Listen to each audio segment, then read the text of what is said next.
but I am 100% committed to banning stock trading by members of Congress. So I'm not going to be dissuaded from that one way or another. And we can throw up as much chaff as you want to, but the fact of the matter is, members of Congress should not be trading stock. They should not be. Congress is a rich man's club. That's the problem. That's what we're trying to fix. I would suspect that I probably have the fewest assets of anybody sitting on this dais. I am not a rich man, unlike those to my left. So, I mean, listen, the American people look at people like the former Speaker of the House, who makes better returns than anybody in America. They look at senators who were investigated during the COVID pandemic for their miraculous stock trades, and they say, how is this possible? To think that this might become a problem in the future is frankly fanciful. It's a problem now. It is, and it's not just in perception, it is reality. Members of Congress are trading daily based on information that the public doesn't have. And now I'd like to recognize Senator Hawley for his comments. Thank you very much, Mr. Chairman, and thank you for working so diligently on this and accommodating my many suggestions and concerns over a period of months to make this the strongest possible bill. I think it's a terrific bill. Senator Scott threatened me a moment ago that if I made a lengthy statement, we might lose his vote.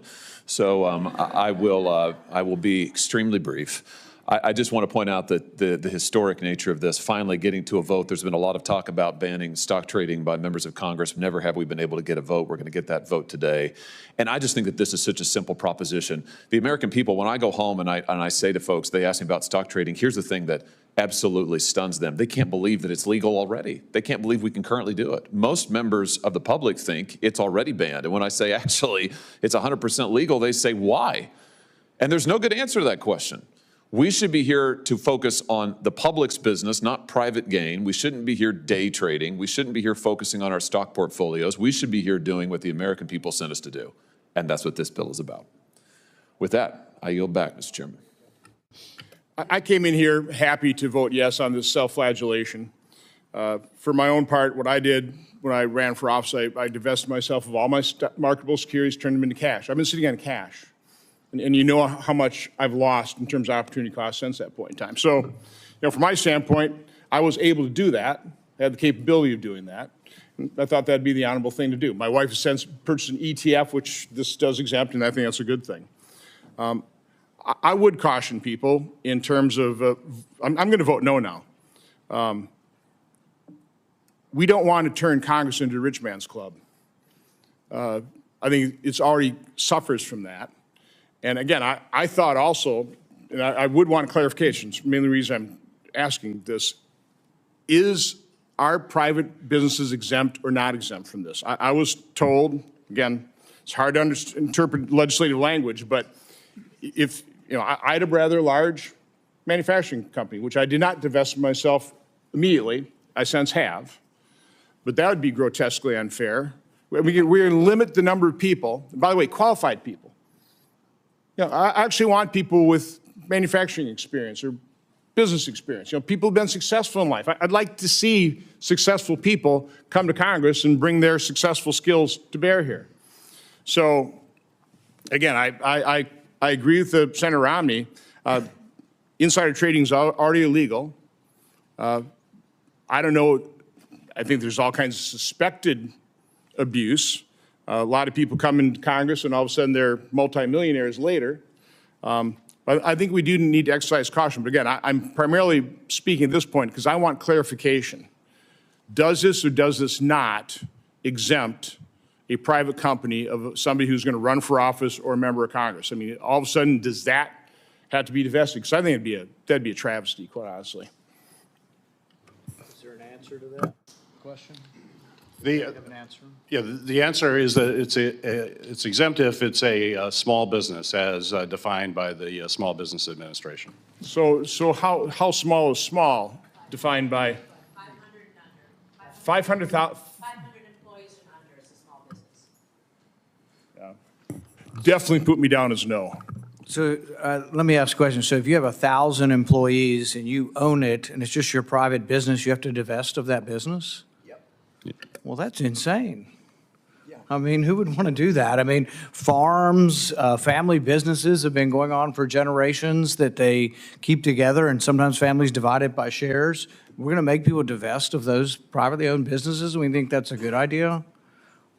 I don't know. I mean, the thing is the popularity of voting for this to show you're against bad things is out there, but it's like, you know, one of the senators today said that no congressperson should enrich themselves from illegally obtained information. That's not what this bill's about. This isn't about illegal information. This is about owning stock. This means you're criminalizing everybody who wants to own stock. There's potentially a 27th Amendment violation in this too, with taking people's salary. That's being adjudicated before the courts currently. But to vote against this sounds like, oh gosh, you're for corruption. Nobody's for corruption. There are laws we passed, and I voted for the Stock Act a couple of years ago, and the Stock Act helped to ban or further ban what was already illegal. It has always been illegal to do insider trading for anyone, in Congress or otherwise. With the Stock Act, I understand it is, we reaffirmed that. But I do fear that we're doing this, and I'm torn between what will the perception of how this vote will be, and actually the how badly the bill is written of what it will do. And did any of the authors of the bill have a comment on whether this would require President Trump to divest? Senator Hawley, do you know what the answer to that is? Divest from what? Stocks. I don't know what the state of the president's, the former president's current portfolio is. Whoever is elected president would have multiple years to comply. But I do know there's always an excuse for why we can't do a stock trade bill. I've heard this for years. And now we're being told, oh, this was drafted hastily. That's just simply false. I mean, we've worked on this for literally years. So I would just welcome those who now suddenly have concerns. Where have you been for the last few years? And listen, I'm happy to work with you as this moves to the floor. We can always do a substitute amendment, that's fine.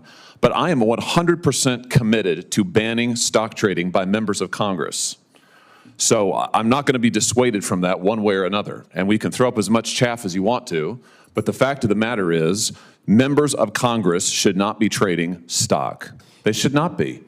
And I know that there are those on this panel who have never supported and are never going to support a stock trade ban. And that's completely fine. That's your prerogative. But let's not pretend that this is about anything other than that. That's what this is about. But what about banning of owning of your business? I got a family, I don't, but let's say I have a family business and it's got 1,000 employees and I own it. I have to divest in that? Do you think that's a good part of your bill? Is that the current, Mr. Chairman? Listen, again, I'm happy to work with anybody who has concerns on substance, who would actually like to get to a result on this and thinks it will improve it on the floor. I'm delighted to work with you on it. Can I make a suggestion which would solve this? Don't force divestiture. You run for office, you have a stock portfolio, that's it. Now you can't trade it. Okay, you can't buy more stocks and trade stocks, so you want to run for, you can hold on to your stocks. Okay? You can always divest. Okay? You can always buy an ETF. Don't force people to sell their business. Don't force them to sell stocks they already hold. Don't force divestiture. Once you're here, you can't be buying and selling. Again, I don't do it. I did divest. I turned it all into cash. Okay? So that's how I handled myself. I don't want to force what I did in everybody else, though.